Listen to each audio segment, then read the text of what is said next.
everybody's talking about, diversity and inclusion. Yes, diversity is important, inclusion is important. But I ask you here today, think about your network, right? How diverse is your network? Is your network composed mostly of people that are like you, that went to school with you, that kind of have the same religion, the same church, and you're kind of working in the same company, that's the same thing? And I'll tell you something interesting. When somebody sends me an invitation on LinkedIn and I connect with the person, I can already have an idea of who the person's connections are. When I go into the connections, like, yeah, that makes sense.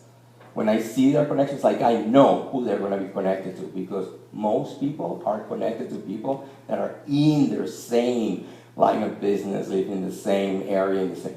So I ask you today, how can someone be part of your network?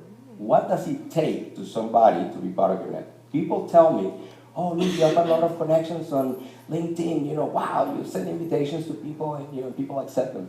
Actually, no. I send invitations to people that people do not accept, because I am not like them, because I am not, I don't live where they live, I'm not in their line of business, maybe I don't live in the city where they live. So when I go to it's interesting, I go to an event and somebody's speaking, well, yeah, our organization have a commitment to Latino talent, we want to hire Latinos, I want to connect with Latinos. And while the person is saying that, I pull my phone. I literally do this. The person is talking, yeah, I want to connect with Latinos and stuff. I get my phone, I go into LinkedIn, I look at the person, and I send an invitation. That invitation, many times, does not get accepted. But the person was saying that he wanted to connect with Latinos. They said, well, if you really wanted to connect with Latinos, I would not be the one sending you the LinkedIn invitation. You would send it to me, because I am the Latino. And I am not saying I want to connect with you. It's like you're the one saying that you want to connect with me. Well, I'm giving you the opportunity to connect with me, but they don't take it, right? So why? Because our networks are not diverse. So the question for you is, how do you make your network more diverse? And the last question that I have for you tonight is, at what point has someone arrived, made it into being part of your network?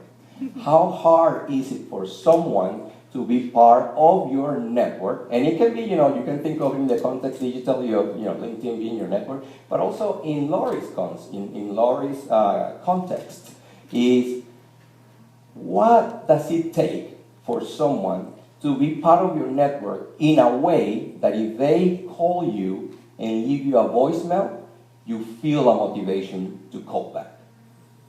So thoughts? Any of these questions? I'd love for you to, okay, yes, Andrea. Can I be part of your network, Andrea? You already are part of it. Okay, wonderful, perfect. There you go. Oh, it is, okay. Yes, you already are part of Inside the Network. So. Wonderful. Thank you. I look for two things, and you touched on them when you were talking about networking in general, and it's authenticity and reciprocity. So if the message that I receive is authentic, and if it's not only I'm seeking your assistance, but how can I help you as well, then the door is wide open. So if anybody here wants to, so Andrea, if anybody here tonight sends you a LinkedIn invitation, you accept it? Of course.